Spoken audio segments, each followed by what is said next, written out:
Hi, welcome to Long Lost Friends. I'm Elizabeth Eve King.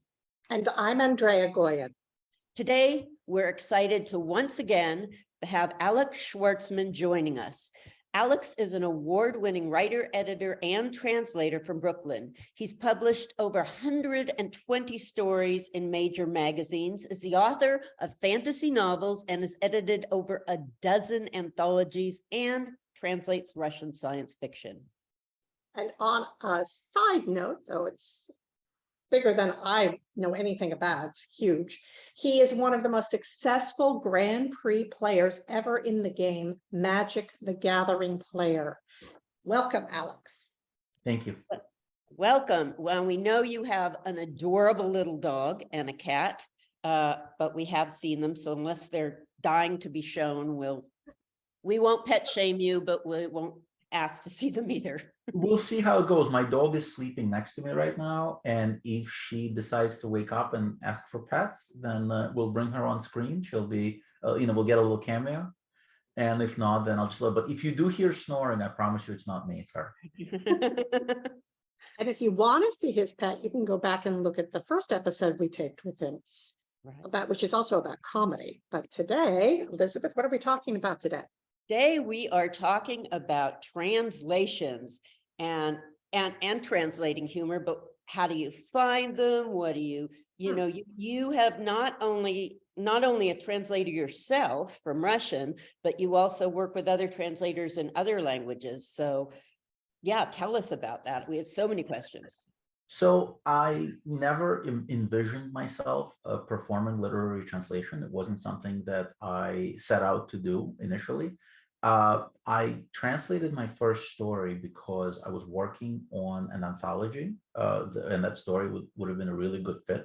And I felt like, hey, having a translated story by a very popular Russian author would be a unique element for this anthology that other anthologies don't have. And I quickly discovered that it was just so much fun. Plus, I just wanted to share that story with other Anglophone readers who wouldn't have access to it otherwise. But I discovered that I really loved the process. It was a lot of fun. It was fairly easy for me. And I have a huge advantage over many professional translators in that I'm already a published writer who's trained in stringing the words together, so that, you know how a lot of the books of translation, you read it and it feels a little stiff. It kind of reads like a translation. You know it's a translation without having to be told. That's because a lot of the translators are not themselves writers. And so I try to smooth that out as much as possible in any of the works of fiction that I work with. And it snowballed from there. I kind of got addicted to translation a little bit. I started seeking out more short stories at first. And those stories have been published in places like Clark's World and Tor.com and Asimov's and Analog and just every major short story market imaginable. And as those publications began to appear, people reached out to me about longer translation projects. So within a few years of that, I was translating for movie studios, TV studios, producers, video game companies, et cetera, et cetera. So I'm doing a lot of freelance translation work that is work for hire. And I'm still occasionally translating short stories for fun because I want to share them with my fellow readers. Do you find it, I mean, it sounds from how you're describing it, that it's a very creative process in itself, like writing a story. It's like it's a very creative. Is it creative process? It is, however, it engages a different part of your brain in a way from writing. So for example, if I'm in the process of writing a book and I've worked for a couple of hours and I need a break, I can just stop writing and then switch right over to translation, and I will not feel tired because it's different. It's much more, to my mind, it's much more like solving a Sudoku or a jigsaw puzzle, because you don't have to worry about coming up with a good plot. You don't have to worry about coming up with engaging characters or what they're going to do or say next. All of that has been done for you. What you do have to worry about is, hey, this is what the author said. This is the tone that they used. This is the subtext of the sentence. Sometimes more information is relayed through what's not being said. How do I make sure that the readers who have a different cultural and historical background from the from the original readers of the story can get to have a similar experience to the original readers? It doesn't have to be the same words.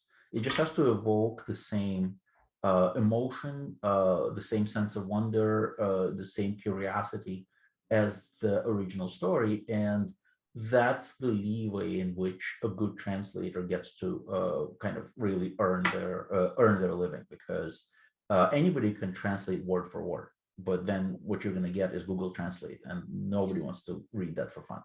Yeah.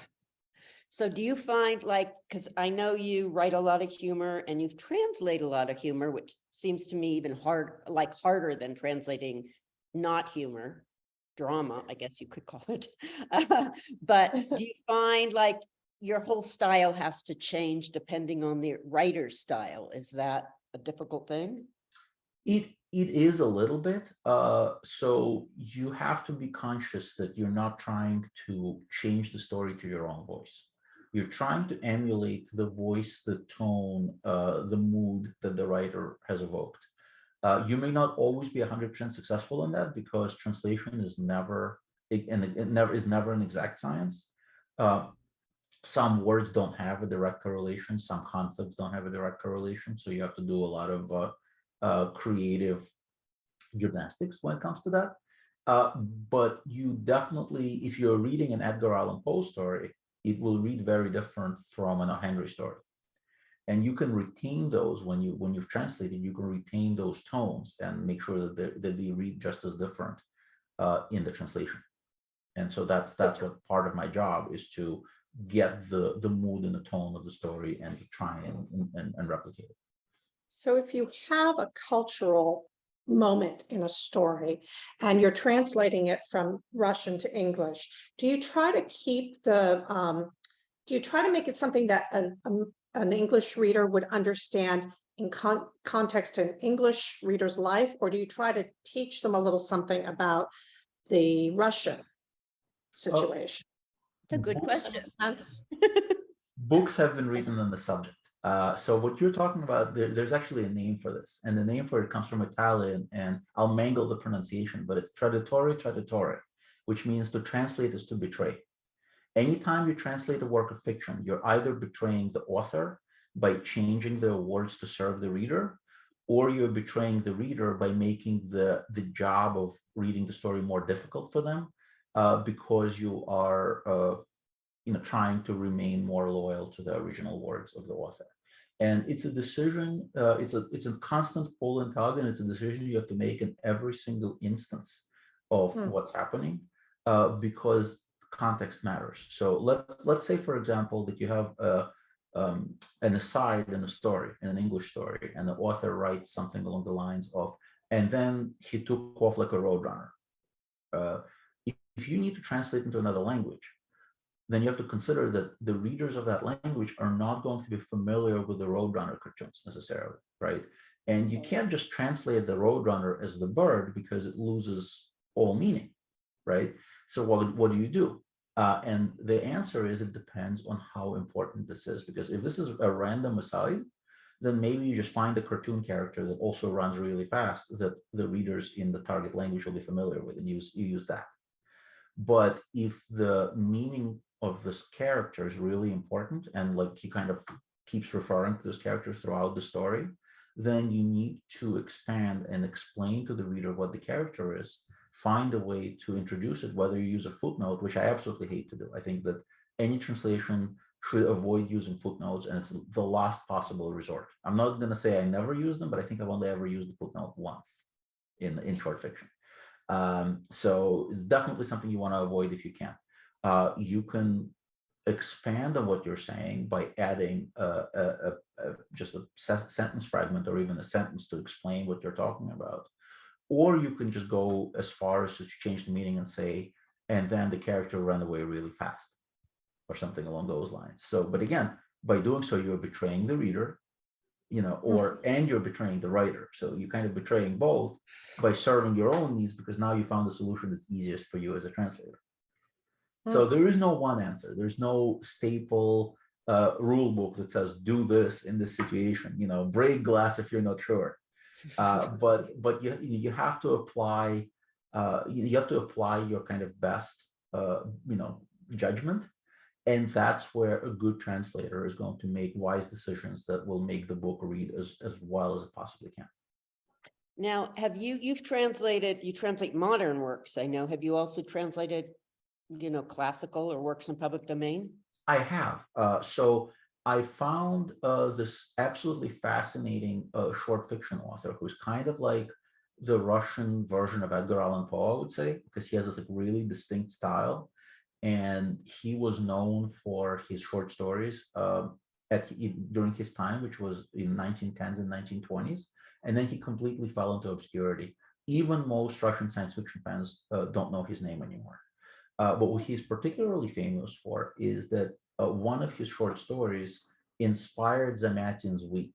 So that short story is the very first documented instance of an anti-utopia. And the story is called The Tale of Active Humanity. So the story is in public domain. I've translated it, and it is available to read for free at Tor.com. So that was published, they're published there. And I have since translated several other stories by Yefim Zazula, one of which is available to read in the Magazine of Fantasy and Science Fiction, and another one is forthcoming in Galaxy's Edge magazine.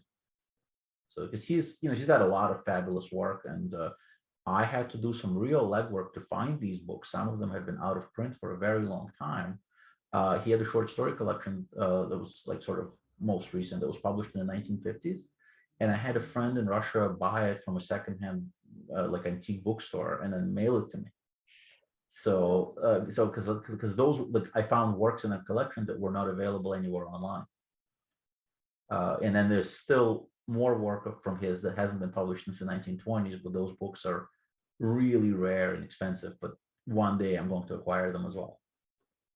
That's cool. When you work with modern authors, do you collaborate with them at all over the translation while you're doing? The greatest gift you can receive as a translator is if the author is able to read what in English, because not every author can. And so when my fiction is getting translated into Chinese, I can't check it, I can't confirm it, I don't know how good a job they're doing. But when my fiction gets translated into Russian, I can read it and I can say, hey, you misunderstood my meaning here, or hey, isn't this a better word to use over here? So I can make viable suggestions that can improve the translation. And have you had other people translate your work into Russian? Oh, absolutely. Yeah, it's been translated. Quite a number of my stories have been translated into Russian, and certainly other languages as well, but that's the only one that I could read. But how come you don't translate it yourself if it's Russian? You don't. So most translators only work in one direction. And so I can translate professionally into English from Russian, but not the other way around. My Russian is good enough to read and comprehend everything that they're translating or somebody else has written, but I don't write fiction in Russian, so I don't have that muscle. I don't have that flow to my language to where I'm going to be able to do a good job without a significant amount of practice and training. So, and most professional translators only do, very few do translate in bidirection. Most of them specialize in one direction only. So, for example, Ken Liu, who's probably the best known translator from Chinese into English for science fiction and fantasy, does not translate work into Chinese. His own work has been translated by other people as well. So and likewise, I don't do my own translation into any other languages. Do you ever? Probably not, but do you ever write a story in Russian? I have not. The closest I've come was a story that I collaborated with K.A. Terina. We co-wrote a story which started from a concept that she wrote, and we kind of wrote this together, where I wrote my parts in English and she wrote her parts in Russian, and then I translated her parts into English. And that story was ultimately published at Strange Horizons. So we were working, and that was a very fun process because we were working and she reads English her English is excellent, so she can read everything that I was writing and understand it. And in fact, she made a couple of joke suggestions, like puns. So she was able to like make puns in English that I didn't originally have in in my parts of the story. And so like that's that kind of collaboration was a lot of fun because we were creating something from scratch that we were working in both languages. But generally, no, I'll write all my stuff in English. Do you find humor more difficult to translate? Because I would think, so much is language-based with humor that Well, more. the tricky part to translating humor is that a lot of the time you have to replace the existing joke with a similar joke, which means that you have to be able to write a good joke in English or whatever language you're translating into.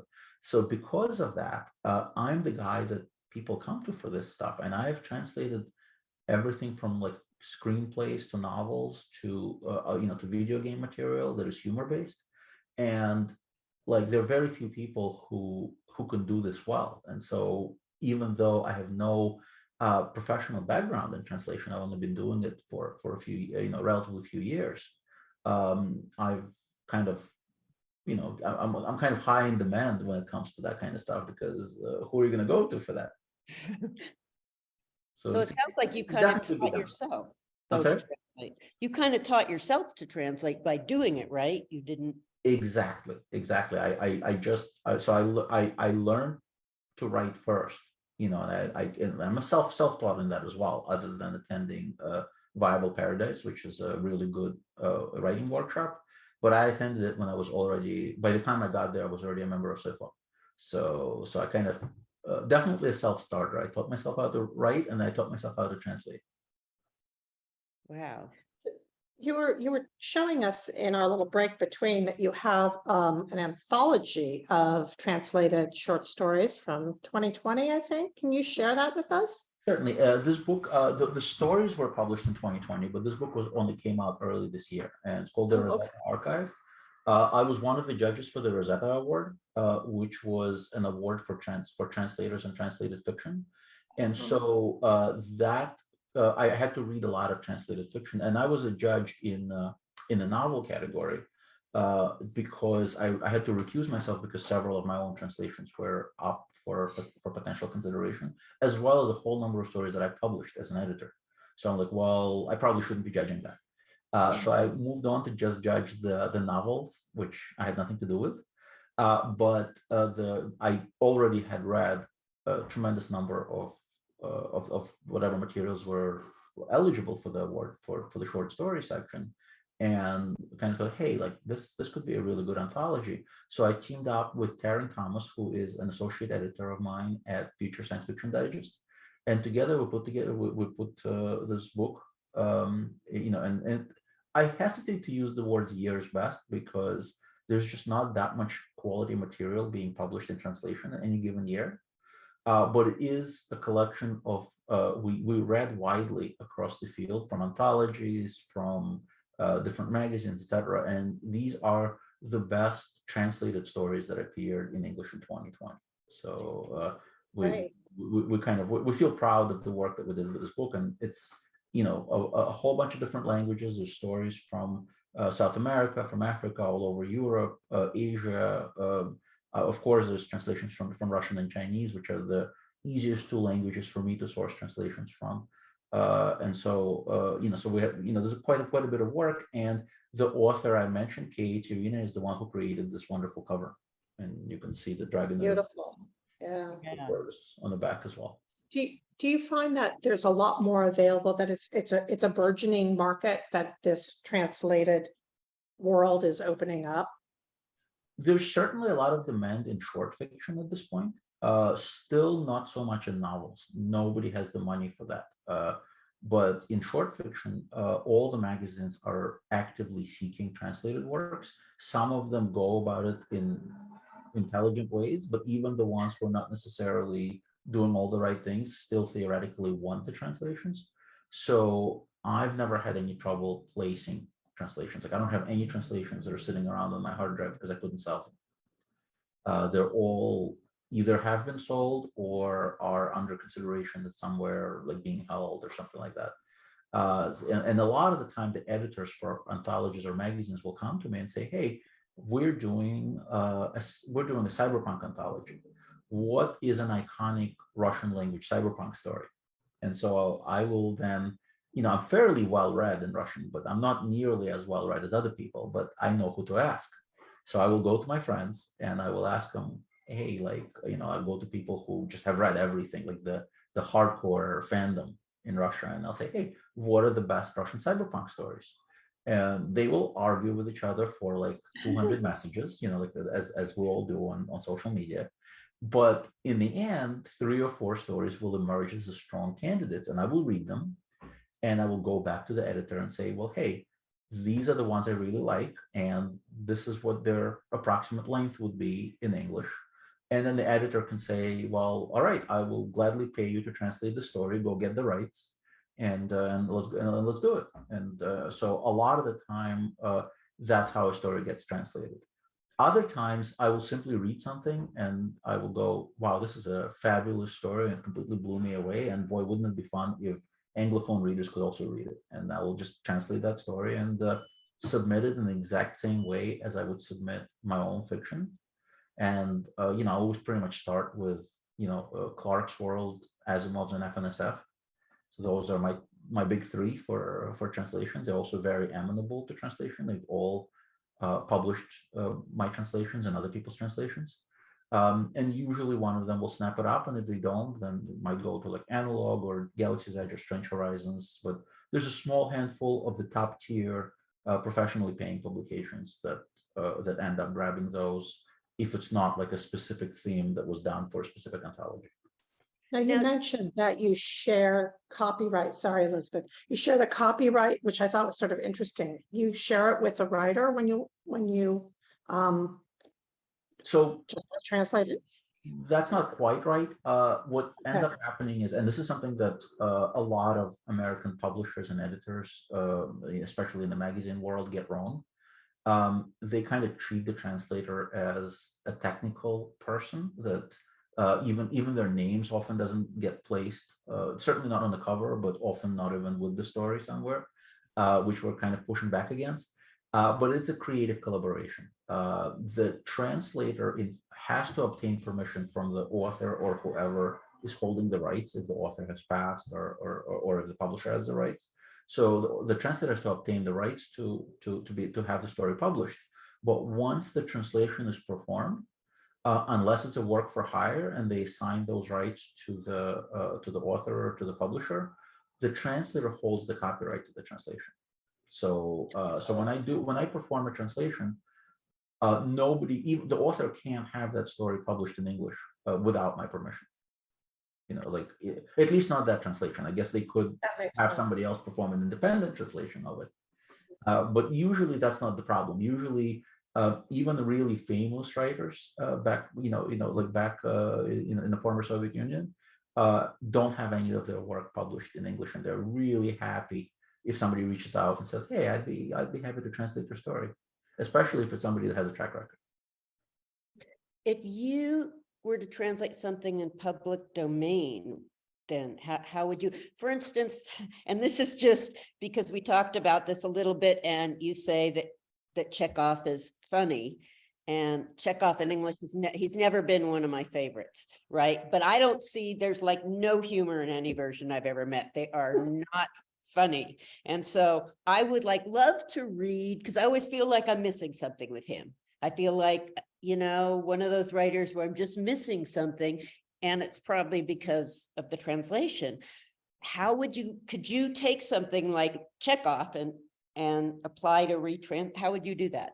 Oh, absolutely. So if it's in the public domain, that's the easiest thing in the world, because you don't have to do anything. You just grab the copy and you start translating, and whatever words come out in English, whether you did a great job or a terrible job, it's your copyright. You own that translation. So this actually has come up. So the story that I mentioned that's at Tor.com is a public domain story. So they didn't have to pay the writer, they only had to pay me. And I don't have to, obtain rights from anybody or do any additional work. Public domain is the easiest. It's the hardest part is if it's an author who passed away 10, 20 years ago. And then their work is still under copyright, but you have to track down who controls the rights, how to get a hold of them. Much easier to get a hold of a living writer. And then you have to perform the translation without being able to contact the author and say, hey, what did you mean by this? When you wrote these words, what did you mean? Or you wrote these words and they're factually incorrect. Is it okay if we change them in English to something that actually is correct? That has come up as well. So those are the kind of things, those are the reasons that it's easier, considerably easier to work with a living author. But in terms of Chekhov, hey, if somebody paid me enough, I would translate Chekhov, but I wouldn't do it just on my own, because then what do you do with a translation? I mean, I can share it with the world, but not a lot of people are necessarily looking to pick up the newest Chekhov translation. You're gonna produce it on Broadway. That's what you're gonna do. I'm looking forward to going to the opening. It's a good plan. Lin-Manuel Miranda, call me. So you also mentioned, and this is in your, I think it's in this anthology, but you say that Russian and Chinese are the easiest to get translated? So yes, the reason for that, well, there are two separate reasons. The reason why Russian is easiest for me is because I speak it. And so I can read anything that's written in Russian. And by the way, it doesn't mean that the story comes specifically from the Russian Federation. I've translated authors from Belarus, Ukraine, Israel, Kazakhstan. Russian is the lingua franca of that part of the world. And there's a lot of people I who just write. wonder, did you learn both languages at once or one first? Russian or English, I mean. So I did not speak a word of English until we came to this country. I grew up in Ukraine, which was part of the Soviet Union at the time. And we came to the United States when I was 14. Didn't speak any English. It was a tremendous challenge, and I gave up on the dream of being a writer because I never thought that my English would be good enough for that. So thankfully, I proved myself wrong, but it took a long time. Wow. But to go back to your original question, so it's easy for me to source the Russian language material because I can read it before it's ever translated, and I can just say, hey, this will be really good. And part of the reason I have such a good track record with placing the translated short stories is that I'm an editor too. So I can evaluate stories and say, hey, American readers would enjoy this, or American editors would want to publish this. And so far, I haven't really been wrong yet. So that's the reason why Russian is easy for me to source. The reason why Chinese is easy to source is because the community that they have, the science fiction community there, the one thing they've got really really well is how to export their culture and their writers. There are multiple organizations which are private companies that exist in China who have authors signed with them, so they're kind of like agencies, and they promote those authors abroad. So you can work with them, and different magazines like Clark's World has a relationship with one of these companies. Galaxy's Edge has a relationship with another, and my own Future Science Fiction Digest has a relationship with a company called the Future Affairs Administration.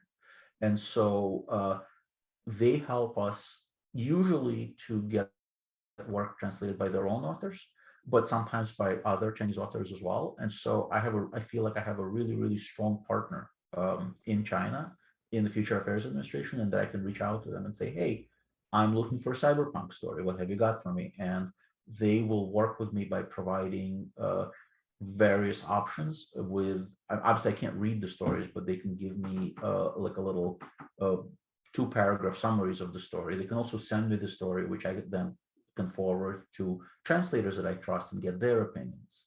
So all of that makes it easier. And that is also part of the reason why you see so many more Chinese science fiction and fantasy being translated in recent years versus virtually any other language. I mean, I would say there's probably as much genre fiction being translated from Chinese as there is from all the other languages combined right now. Wow, that's fascinating.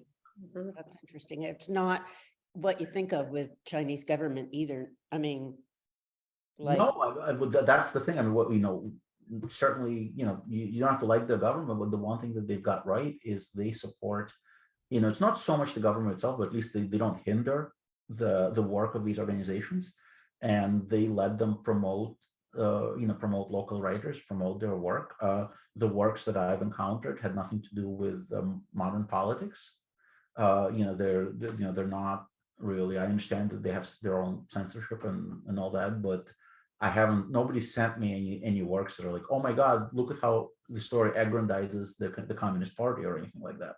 So I felt very comfortable with the options that were presented to me, and it certainly has been a very good relationship where they get to help promote their authors, and I get to publish excellent stories, or help other people publish excellent stories. That's great. And my dog woke up, so you remember how we talked about. Now that she's awake, she gets to go on camera again. Hi. This is Leia. So pretty. Hi, Leia. She's Leia. like, why are you not letting me just do my thing? Yeah. So this is my little muse. Very often as I'm writing, she will just sleep in the chair next to me, just like she was doing now. And now she woke up and she started grooming herself, just like she's doing now. And and this is do you see the heart on top of her head there? Her beautiful little Kind of hard heart. to see right now, but yeah. She is so cute. You're right. Well, looking herself, you're right. She is like a cat. I never think of dogs as washing themselves like that. Oh, they do a little. Do they? We don't get to see your cat, but what color is your cat? He's a tuxedo cat, and he's a Oh. huge male tuxedo cat, and he has a soft spot for dogs. So before Leia, we had a tiny, like a toy Pomeranian, like a miniature Pomeranian. She was like a third of the size of Leia, and that dog was the cat's pet. The cat let the dog bite his tail, bite his ears, play with him, and he would just let her. So unfortunately, we adopted her because she had hydrocephalus, which was so her lifespan was very short. When she was gone, after we got the next dog, we specifically sought out a breed that was friendly to cats, or more likely to get along with cats, which she does. But the cat took a long time in accepting her because he's like, well, that's not my dog. Oh, This is some other kind of dog. yeah. I've got 2 cats and a dog, and they are, one of our cats loves any dog, and she and got the dog as a puppy. So she's a mixed breed. She's big, but they groom each other every day. They lay down and they lick each other's faces and they clean each other, and they're best friends. And the other cat is a little more temperamental, but he still likes dogs. It's great. Yeah, So cute. The cat came first, and so the first time I brought the dog into the house, the cat he's never seen a dog because he's an indoor cat, and it blew his mind. He didn't understand what that thing was, but she was really small, and so like at first he was kind of hunting her, but he wouldn't attack her, but he would stalk her, and we were really scared. He would like pounce on her and hurt her, but then he got used to her and just adopted her. And with this dog, they get along, and she follows a lot of cat wisdom that she's learned from him, but they're not like super close. They're just she like people though. thing. Like people. Some people you just connect to, and some not so much. So I have a cat and a pigeon that never left us that I raised as a baby. And the pigeon, I don't know, the pigeon's insane, but it's always it wants to peck the cat, and the cat wants excuse to eat the pigeon. So they'll have this little standoff where the pigeon's like, I want to peck you. But there's some instinct, probably my cat's licking his lips and everything, because he's never shown any signs of instinct before, this pigeon. I mean, he'd rather walk than fly.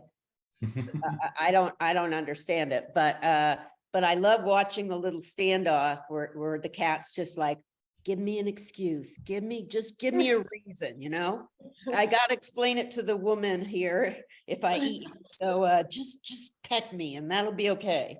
One day you'll have to explain to me the difference between a sane pigeon and an insane pigeon, because I feel like it's there's not like a huge difference there. At least from the pigeons that I've encountered in New York City. See, Alex just made a little joke there.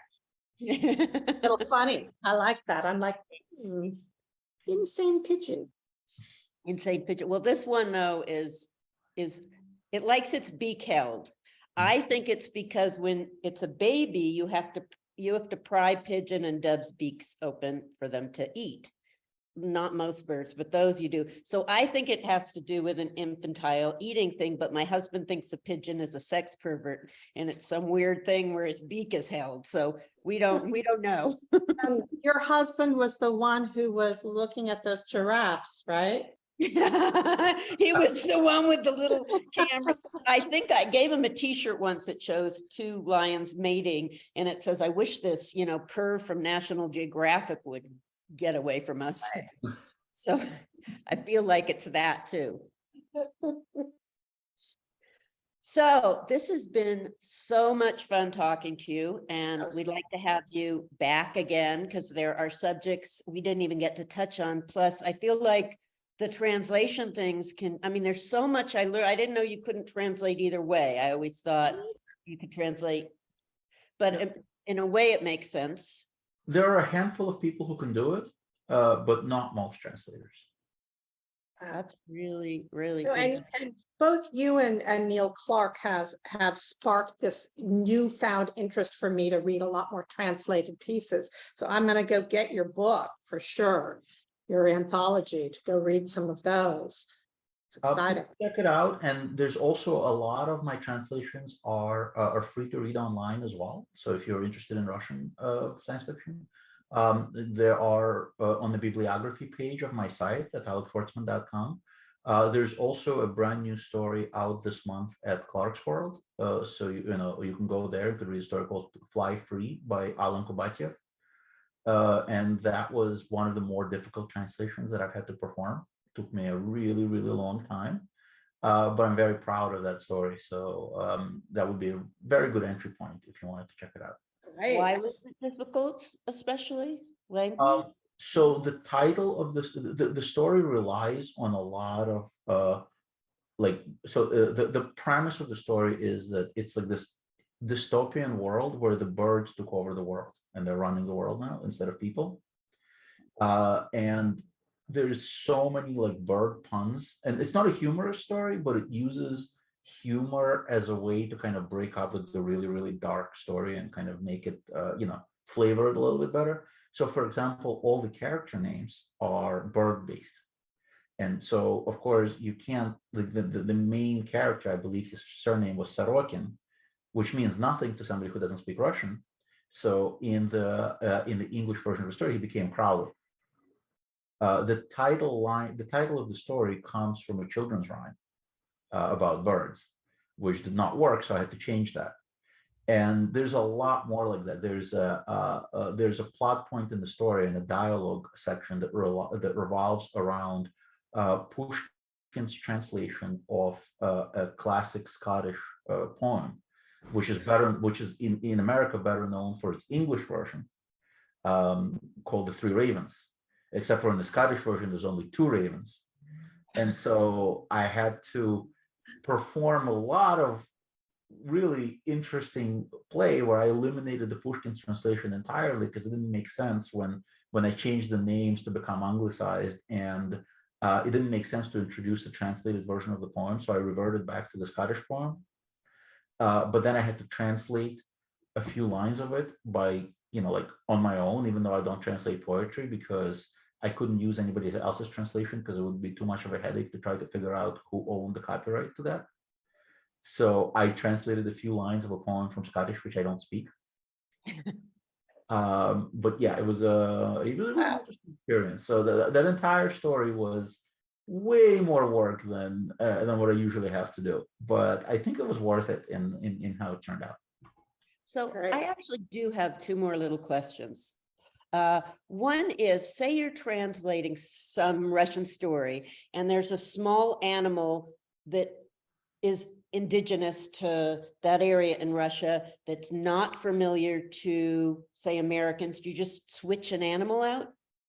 Well, again, it depends on, it's kind of similar to the example that we used earlier with the Roadrunner, is how relevant is the animal to the story? If the story revolves around the animal, then you use the same animal and you explain it and you kind of, familiarize people. It's unlikely to happen with an animal, right? Because most animals that exist in Europe and Siberia will be familiar to Americans, but it would be more likely to happen with, let's say, a plant or a bird.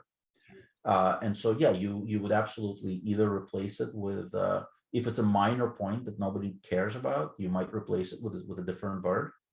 Or if it's a very important point, then you would find a way to introduce it to the readers through either a footnote, inserting an extra sentence or paragraph, or somehow refer to it in a way that that clues the reader in as to what's going on. Okay.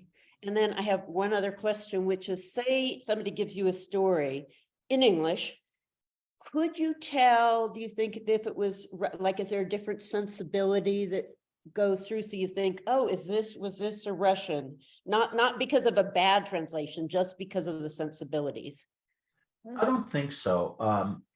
So when I select stories for translation, I tend to consider, as part of my evaluation process, I tend to consider what makes that story uniquely Russian, right? Because if I find a story that's a pretty good story, but it really is indistinguishable from any other story written by an American author, then the value of getting that translated is somewhat diminished, in my opinion, right? Because if we're going to go through all this trouble, then it should be a story that is somehow unique to Russia or Kazakhstan or Ukraine or wherever that story comes from, whether thematically or because of the setting or because the storytelling is done in some kind of a unique way. Having said that, those are the stories that I choose to focus on, and many of the stories I translate are unique in some way like that. But to find them, I read through perfectly good stories that are indistinguishable, essentially, from stories that would be written in any other part of the world. And if I was to translate one of those, and if you read that anonymously, I don't know that you would be able to tell whether I wrote it or translated it, or somebody else wrote it. So I don't think that there is a unique cultural quality, not just to Russian stories, but to any other stories from any culture, because there's such a breadth and variety of styles and storytelling techniques to any language that has a good storytelling tradition, right? That you're going to find plenty of works that would just feel right at home in English. It's just a matter of what we choose to translate and what we choose to bring over. Hey, thank you so much. This has just been really interesting. And of course, we always end with the best thing we learned this week. I don't know if anybody else is going to find this interesting, but I did. So usually snails will sleep for 30 hours, maybe a day, but snails can go into a state and sleep for as long as 3 years. Wow. You want to use that stories right away. My main character is going to be a snail that snail dreams, I'll call it. I don't know. Wow, that is interesting. I wonder if they must dream, right? Do you dream if you're in hibernation though, or just sleeping? That's questionable. Yeah. No, I think you dream. Everybody's like, I know the answer. I think mammals dream, birds dream. I don't know if mollusks dream. Well, they dream like an octopus or a cuttlefish. Oh, that's true. They're, yeah, that's true. Do insects dream? But in fiction, we can make them do anything we like. So, right. If you're writing snail dreams. Yes, snail literature. Yeah, very slow literature. Sticky. Mine is just that like I said, it's been a slow week, but I noticed that the US has designated a special diplomat to advocate for global biodiversity. It's the first time we've had someone to do that, and they're going to oversee international animal and plant habitats and try to help the world. I don't know if we need a politician doing that, but it can't, I was going to say it can't hurt. I suppose it could, but I think it's a good idea. I think it's a good idea. So, Alex. I'm going to take a completely different tack and maybe kind of breaking your format a little bit. But it's fresh in my mind from last night. So I learned that Mark Rylance is an awesome actor who can do a lead role as well as you can do. I've only ever seen him in movies where he was in supporting roles, and he was excellent in those. finally watched the film with him in the lead role, and the film's called The Outfit. It's free to watch on Amazon.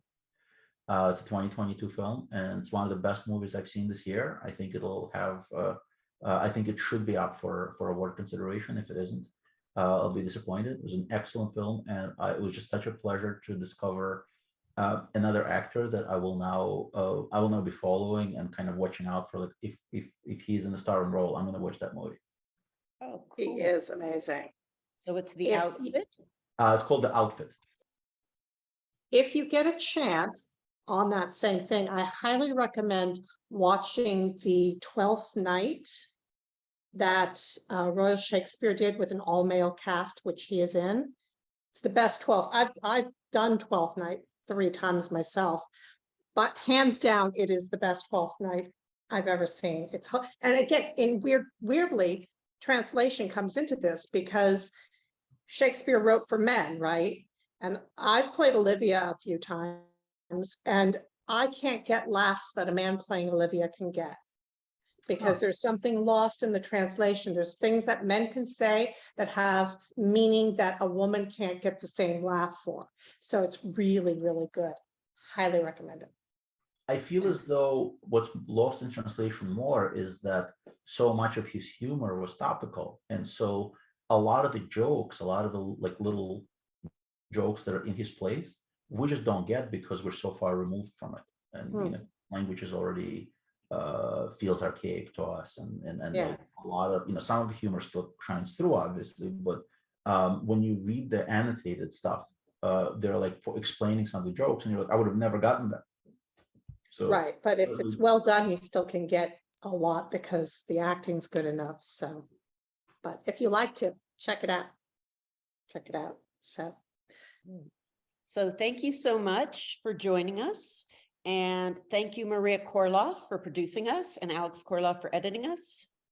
Because we couldn't do it without them. And for our viewers, thank you for joining us. And Alex, thank you so much again for being here with us. And viewers, if you enjoyed it, like it and follow us and click the notification button or the follow button so you can be notified of new episodes. And if you want to help MetaStellar produce new, can't talk anymore, but produce new, fresh fiction, you can go to our Patreon page and support us there so we can have fabulous writers write fabulous stories for all of us. They won't be translated. Oh, maybe they will be. Maybe we'll start doing translated stuff. Maria, we'll have to talk about that. But thank you so much, everyone, for joining us, and we'll see you next time. Thanks. Thank you. Bye. Our Zoom wave.